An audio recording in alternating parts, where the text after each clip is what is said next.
Welcome back. Guys, Neil this side from Forever PT. In today's video, we'll be talking about write from dictation.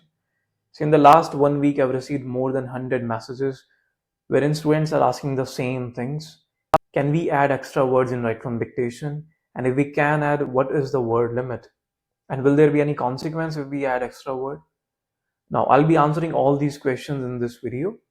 So these students have shared me a few screenshots wherein a Pearson official is saying that if you add extra words, you may lose marks in listening and writing module. Not only the screenshot, they have shared me a few videos of various tutors wherein they're saying to their students that if you add extra word, you may lose marks in listening and writing. Now, is this information correct? The short answer is no. It's completely a false information, and I'll show you with proof as well. You can still add extra words in write from dictation. Is there any limit on how many words can we add? No. There is no such limit. For example, if the question is of 10 words, let's say, and if you want to add one extra word for every single word, and you ended up adding 20 or let's say 25 words.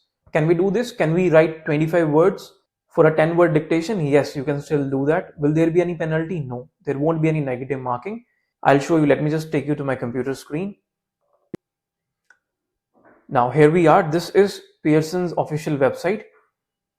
The link is pearsonpt.com/ptacademic/scoring. I'll paste this link in the description as well. Now, if you click on this scoring tab, and then if you scroll down, you will see this score guide, a link to this score guide. And if you click on it, this score guide will open, right? So there are 42 pages. And if you scroll down to page number 40, let me just scroll down. Okay, so here we are on page number 40. Now here Pearson has given like what is the method to mark your listening module. Now this is the list for various questions that we'll be getting in our exam. And if you see write from dictation here at the bottom, how many questions will there be? So we'll be getting 3 to 4 questions. And what is the scoring criteria? So the scoring is based on partial credit method, right? What is this method? Let me just zoom in. You see, you'll be getting 1 mark for every word that is spelled correct, right? Let's say you have written 10 words, and out of those 10 words, there are 8 words that are correctly spelled. So you will get a total of 8 marks out of 10, right? And will there be any penalty? No. You see at the bottom, they have written 0 for each incorrect or misspelled word. What does it mean? Let's say you have written 20 words, and out of those 20, only 8 words are correct. So for all those correct 8 words, you will get 8 marks. And for all the 12 words that are incorrect, you won't get any marks for them. So the total marks that you'll be getting for that question is 8 out of 10, right? And if you go slightly above, here they have given the marking criteria for highlight incorrect words as well. And if you see, they have clearly mentioned for each incorrect word, you will get a -1. And we all know that there is a negative marking in highlight incorrect word. They have clearly mentioned this thing. If you select any incorrect word, you will end up losing 1 mark, right? And for every correct word, you will get +1. So the conclusion of this thing is, if you add extra words, there won't be any negative consequences. And there is no such limit given by Pearson on how many words can you add. Let's say if the sentence is of 10 or 15 words and you want to add 10 or 15 more words, you can still do that. There won't be any negative consequences. This thing is valid for both PTE Academic and PTE Core. See, there were few changes that were made on 4th of November. But after 4th of November, a lot of students have given exams and they have scored good marks in listening and writing module. And this is valid for PTE Academic and PTE Core both. And I have personally talked to them and I asked them whether they have added extra words or not. I have uploaded few testimonials on YouTube as well. All of them have added extra words and they have scored good marks in their listening and writing modules. But the question is, what is the right way to add extra words? Can we simply place them at the last of the sentence? Or do we need to place them in the middle? What is the right method? Let me show you with one demonstration. So here we are on a website, and let me open up the write from dictation questions. I'll click here, then write from dictation. Now these are the questions based on write from dictation. So what I'll do is I'll just play any random question. And before we start with the question, let me just tell you guys few things. See, I've seen a lot of students, what they do is they simply start transferring the answer in this box. In the real exam they do this.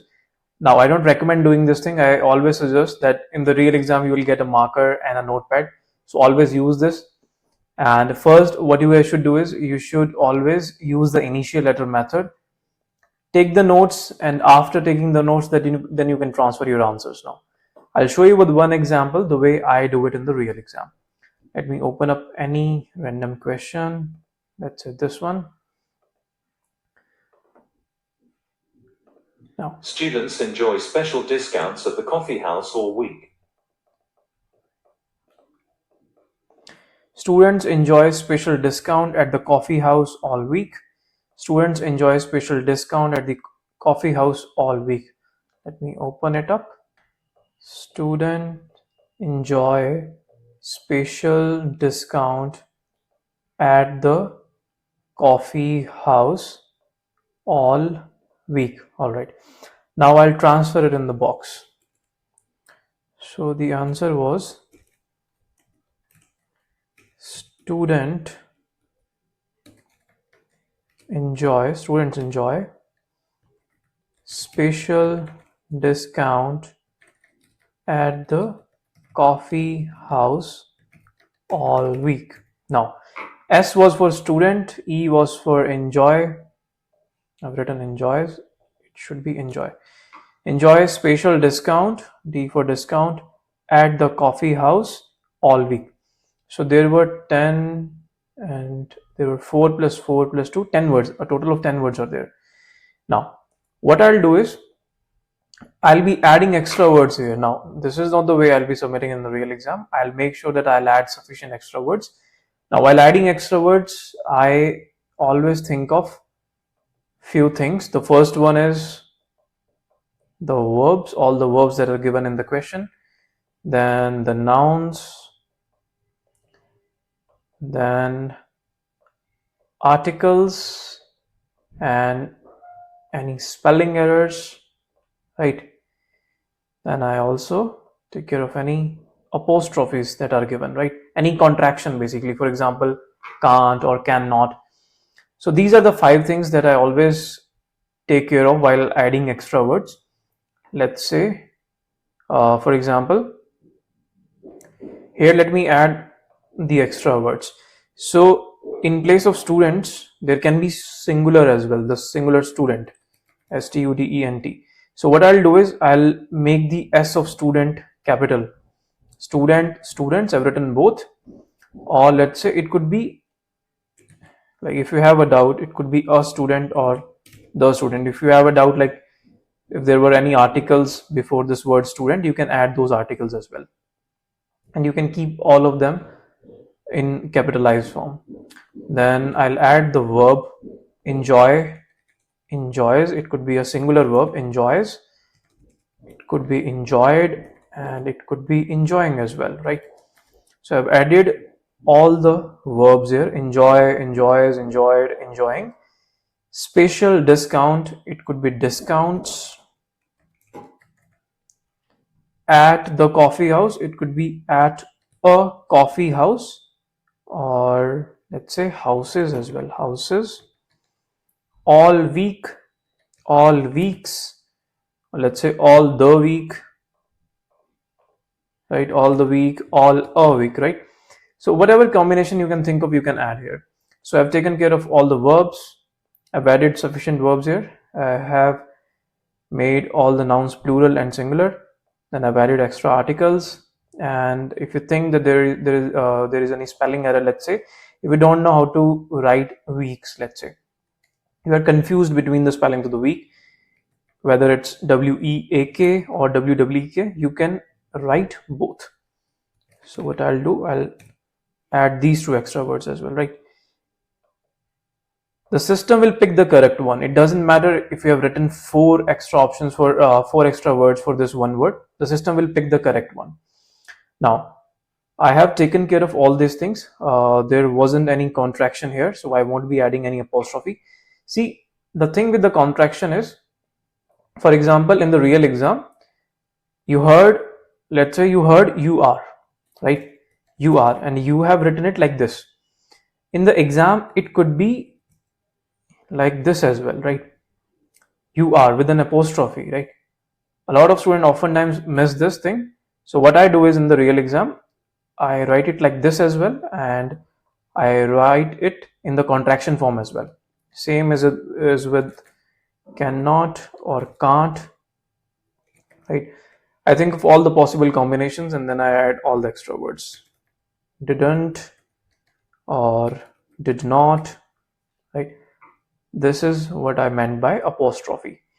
Now, I have added all the extra words. Let me just submit it and show it to you. Okay, perfect.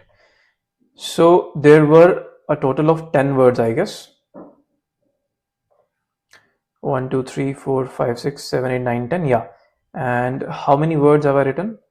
I've written 3, 4, 5, 6, 7, 8, 9, 10, 11, 12, 13, 14, 15, 16, 17, 18, 20, 1, 2, 3, 4. I've written 24 words, right? So there were 10 words and I've added 14 more words. And this is the exact way I'll be doing in the real exam as well.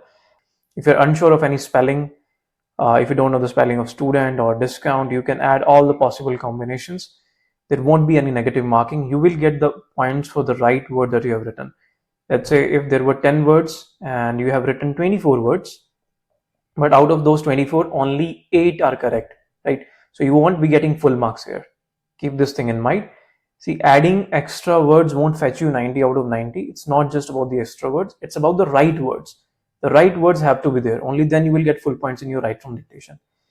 And one more thing, like only right from dictation won't fetch you 90 out of 90 again.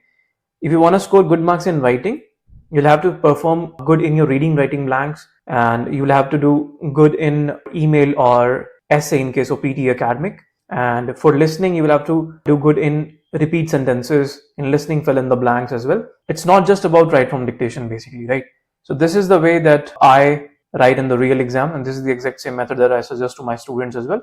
You can use this method, you can add extra words. Most of the students, what they do is they add all the extra words at the last of the sentence. Now this is not wrong, you can add at the last as well, but I don't personally recommend doing this, because what happens is whenever you are adding all the extra words at the last, what happens sometimes students, what they do, they end up making spelling errors, right? Or they oftentimes they forget adding the correct word. But whenever I'm doing it this way, it always helps me to think of all the possible combinations. Now you can use this method in your real exam as well. I have told you guys you can mention 5 things. Let me repeat that once more. I mentioned the apostrophes, the contractions basically. Take care of the contractions. Then take care of the verbs, the nouns, right? Then the articles, and take care of the spellings, right? If you keep these things in mind, I'm sure you will score good marks. Alright guys, that is all in this video. I hope you liked it. Do share your views in the comment box. If you have any doubt, you can post it in the comment box. I'll try to answer those. Alright, thank you so much. I'll see you in the next video.